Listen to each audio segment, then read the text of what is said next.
Welcome to We Chat Divorce. This is where we talk about real people, real situations, and real divorce. I'm Karen Shalou, and I'm here with Catherine Shanahan. We co-founded a divorce solutions company that really is committed to changing the way people get divorced. And we do that by having this show and having guests that help us help you navigate your divorce process. So today we're going to be talking about managing stress and how it affects your well-being, physically and mentally. We see a lot of people and they are concerned. We're concerned for them when we assess them about their financial, their emotional, and their physical well-being. And I don't know, have you ever heard of the divorce diet? No. Okay, so when I went through my divorce, there's this divorce diet. And it was great. I lost 20 pounds. I felt so good, but it really wasn't good for me. It was all stress related. It wasn't anything I was doing healthy for myself. I was just stressed out all the time. And so it's a joke amongst the way. So I'm really excited about our guest today to get us on track on what to do properly. Because even though I lost that 20 pounds and I felt great, it has come back. As you know, I can't fit in some of my clothes right now because it has come back. So I need some help today. So I'm really excited about today. Me too. My divorce diet was not eating at all. Yeah, you were the other When extreme. I manage stress, I just don't eat. I feel like crawling in a hole. So I'm excited for Cecilia to be here. And we notice when people talk about divorce, one of the first things they want to talk about is, I'm a mess, I don't feel good, I don't look good, I'm not eating well, I'm eating differently just because the whole family dynamic is all shaken up. And so that needs to be addressed right at the beginning. It is, and we're so focused on that. I remember my first spinning class. And I'm by myself, and I'm sitting in the gym, and I'm on to the right, and it's a really dark room, and I'm spinning away, and the class is over, and I'm trying to get off the bike, and I hear a group of women, the instructor also, talking, and I hear the instructor say, I lost 185 pounds. Now, I don't know any of the women, and I don't know her at the time, and I'm thinking, oh my gosh, 185 pounds, how did she do that? So I'm thinking, you know, I'm pretty social. I'm going to go meet these women. I go over. I'm like, excuse me, this was such a great class, but I'm so curious, how did you lose 185 pounds? Well, they all start cracking up. She goes, well, I just divorced the guy I was married to. He weighed 185 pounds, and I'm rid of him now. She's a good friend of mine now, and I found that to be so funny. But fast forward me going through my own divorce, I realized maybe it's not so funny. That we focus on that. Or oftentimes, you know, you'll hear, oh, he lost a lot of weight, he must be doing something he shouldn't be doing, or he's preparing to divorce me, so it'll be really nice to hear a healthy approach. Absolutely. To how we, you know, look at ourselves even. Yeah. So our guest is Cecilia Halseth. She wrote the book, Walking is for Wimps. And here I thought walking was such a great thing all this time. I'm going to ask her how she came up with that name. Yeah, It's me interesting. too. Yeah. Because it kind of goes against everything we know. Yeah, I like walking. I don't think I'm wimpy. Although, I'm still not in my clothes. Do you walk or do you stroll? Sometimes I stroll. Yeah, that's a So good point. Cecilia's a ball of energy. She's author of a book entitled Walking is for Wimps. She's been part of the fitness industry for over 25 years, teaching exercise classes and giving lectures. Cecilia holds a degree in exercise physiology. And she'll help us help you get on a healthier path to a nice future.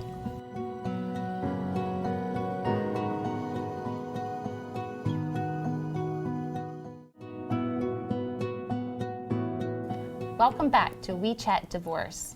We're here today with Cecilia Halseth. Thank you for joining us. My pleasure, Welcome. my pleasure. Thank you. I'm so excited. So excited, yes. Thank you.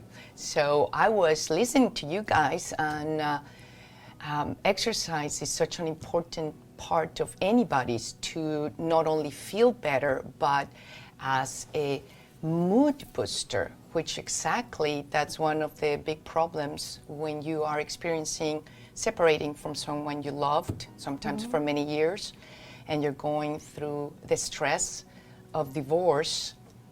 Exercise can definitely help with as a stress releaser Yeah. And that's a fantastic I'm mood so excited booster. to hear how you'll help us stay on track.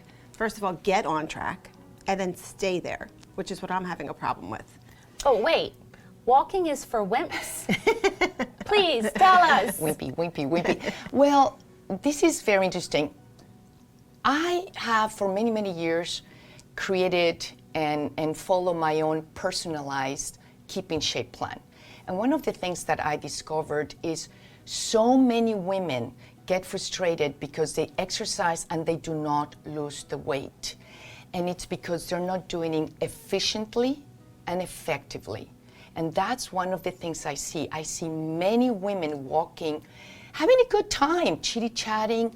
They take a nice long stroll through the park or through the streets, but they're doing wimpily. They're not making an effort. So don't take me wrong, walking is a wonderful way to exercise.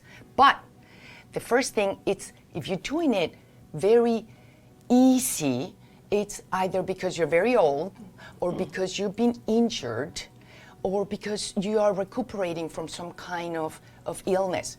But most of us who are fairly active and young, it doesn't matter how old we are, we still feel 25, you have to add what I call moments of intensity. And those moments of intensity can translate to sprints or walk faster. So that's what I mean by walking is for wimps. You have to add moments of intensity, even 30 seconds in which you feel your heartbeat go up, in which you start feeling moist, you start feeling sweaty. That's what will create changes. That's what will allow you to lose the weight faster. And nobody gets more motivated if you start seeing reflected on the scale. So walking is for wimps means add moments of intensity so you can lose the weight faster and stay motivated. Wow. Okay, so we have young mom going through a divorce. She has 2 small kids, no time. And as a matter of fact, she's overwhelmed because there's not enough hours in the day. She's not eating well, she's not exercising, she's totally stressed. What does she do? This is very interesting because I've seen people being in that same situation. And I think to myself, okay, you're stressed to the max. You are probably also part-time working or full-time working. You go back home, you have to deal with the kids. There's not the other father or another parent to take care.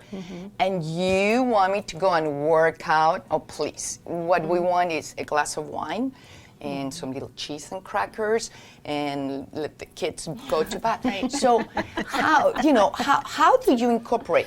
The first thing that I believe to incorporate exercise into your life and do so consistently is you have to start by being motivated, okay? And motivation is a process in which you will feel motivated once you start losing the weight. But how do you start that motivation process? And the first thing we have to understand is we have to absolutely be at our wits' end out of frustration, of weight gain, and say, I have to incorporate a stress releaser, even for 10 minutes. So the first thing these people have to think, it's, okay, I have all this stress, I have all these kids, and now you want me to work out for an hour? No. That's also Right. part of the title of the book. Because if you walk wimpily, then you have to work for an hour, 45, 50 minutes. We don't have time. So Right. what I suggest for these people is, if you're an early riser, then think, okay, I'm gonna take 15 minutes in the morning before the kids start. If you can, and you can afford, and you have a little treadmill, your pajamas, they're ready to be washed. Put a ponytail, get your things, and meanwhile the kids wake up to 15 minutes and add the moments of intensity. Warm up for 4-5 minutes, and then push it a little bit. Relax, push a little bit. The moment you push it, your body wakes up and you say, I think I Right. can do another more minutes. Yeah. So that's one of the things you have to think. If you're an early riser, do it there. If you go to work, go at lunchtime. Bring a change of shorts and everything. Do it for 15, 20 minutes. You still have an hour of Right. lunchtime. So go there, change, go out there, feel, inhale, push it, come back, put a little deodorant. You don't have to take a shower, no big deal. And then it's over. Speak for yourself. It's over. Well, a little perfume nowadays, they do wonders with perfume. And or in the afternoon, if you finish early, 3 o'clock, and you don't have to pick up your kids until 4 or 5 o'clock sometimes, then incorporate that exercise. And again, do it efficiently and effectively. Have your moments of intensity and do it for 15, 20 minutes. And then it's over. That's great. So I'm hearing you say just start with day one. Pick 15 or 20 minutes. Say this is what I'm doing today for myself because we deserve it. Everyone deserves at least 10 or 15 minutes to themselves. And you don't have to start with, I need to do a 45-minute class, or I need to go work out for an hour, or I have to run for 30 minutes. You can start with just a walk, add some intensity, and make it a regular habit. And regular habits, that's a very interesting thing that you're bringing about, because you cannot change physically, emotionally, and mentally if you don't achieve consistency. Oh, that's a big one, consistency, Absolutely. okay? Yeah. So the first thing that you have to think, most people think consistency, okay, that means I have to do it 3 to 4 times a week. No, start twice a week, but really commit to it. I mean, really, like I myself, obviously I have committed to exercise because I already know the wonderful benefits of exercise, and now it's part of my life. But it took years, because the first thing I wanted was to lose the weight. I was not thinking, oh, I need to work out so I can increase my lung capacity. No, okay? So the first thing I wanted to do is to lose the weight. So how did I add in consistency? Well, I want to talk about your day 1 and day 2, but we're going to take a break. Okay. And then that's a great start. Consistency, also. we'll continue about it. Yes. Thank you.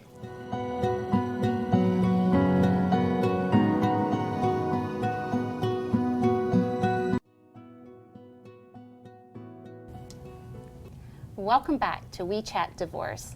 We're here continuing our discussion with Cecilia Halseth, and we were just talking about being consistent with exercise, especially when you're dealing with a stressful situation. And I wanted to tell you guys a story because exercise became a very important component of my lifestyle when I went through a divorce. My kids were 7 and 5, and I didn't eat. So it wasn't a weight loss thing for me, but it really was an anxiety reliever for me. So I would have play dates for them. So after school, they would be on the playground and I would just run around. Started with 10 minutes, I couldn't breathe. But over time, it became a lifeline. It remains a core part of my day. But I always need to exercise with someone. So I have an issue. When that someone's not available, I sleep in. It's very interesting because then what I suggest, Exercise.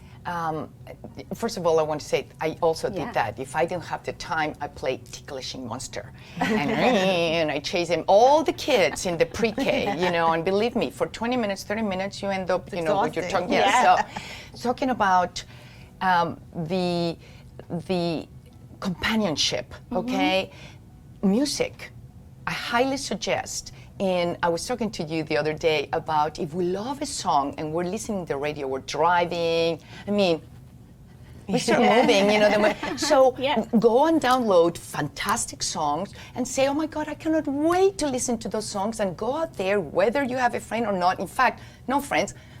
So you can go and pump it. So music, it's a fantastic way to do it by yourself and be entertained. That's good. That's Yeah. good. Do you use music when you work out? I do, but sometimes if You it's, want the person? Not necessarily want the person, but that's the pattern I've set for myself. So for instance, my friend, she stubbed her toe and I didn't get up, and my husband said, oh, you didn't work out today. Well, no, she stubbed her toe. I can't work out. So I just noticed that about myself. But So give different options. That could be Plan another B. thing. You have the plan A, plan B music, and if you are listening to music when you're still with her and everything, that means your music is not like USA, you know, because you want it loud and clear to push it. In fact, some of the parts of a good music that excites me, I use it as moments of intensity.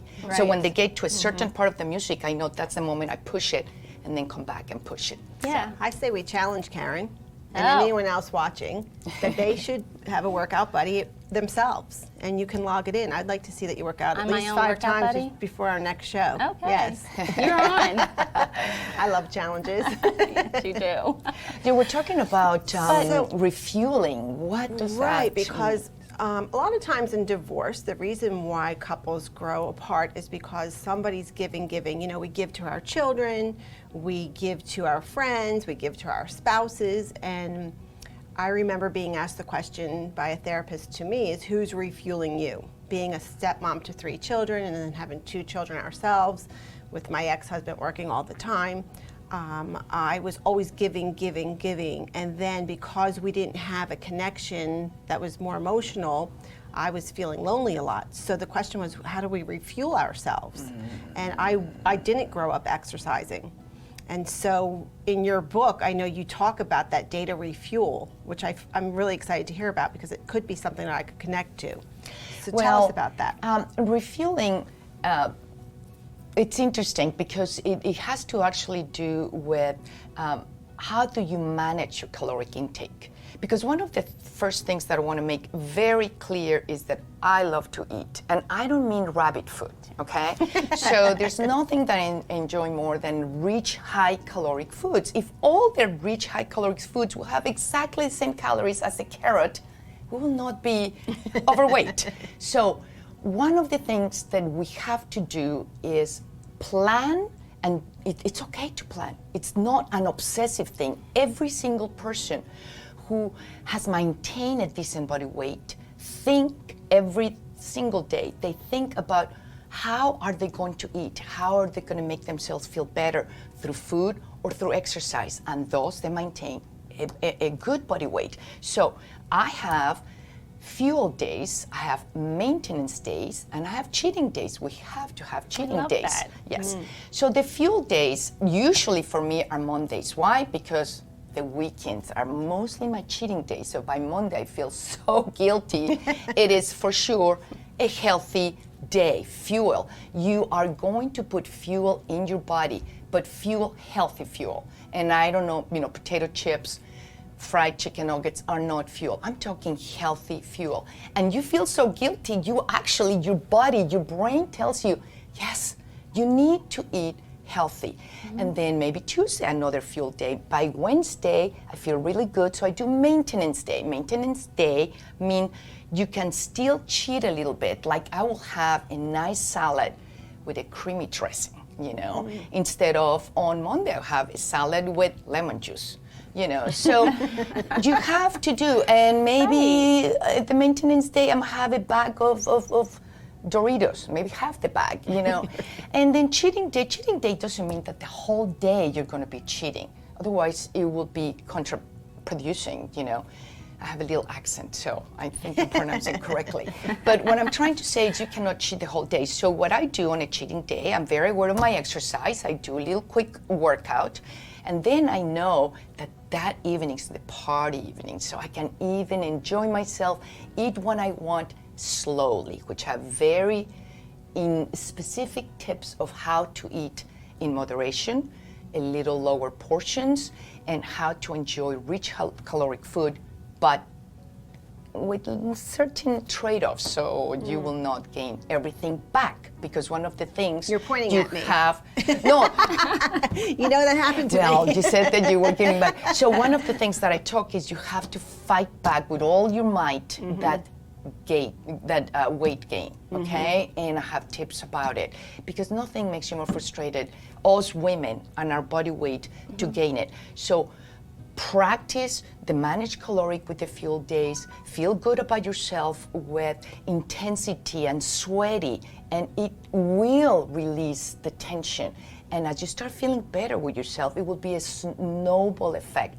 You start feeling better, you start losing the weight, you start being a little more aware of your food intake.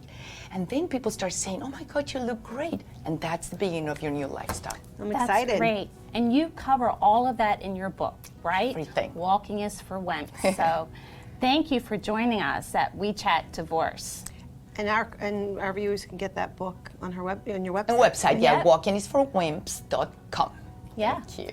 We look forward to seeing you next time. If you have any questions for us, or if you want to suggest a topic for one of our next episodes, email us at info@divorce, solutions.com. Thanks for joining us. And remember, we chat because you matter.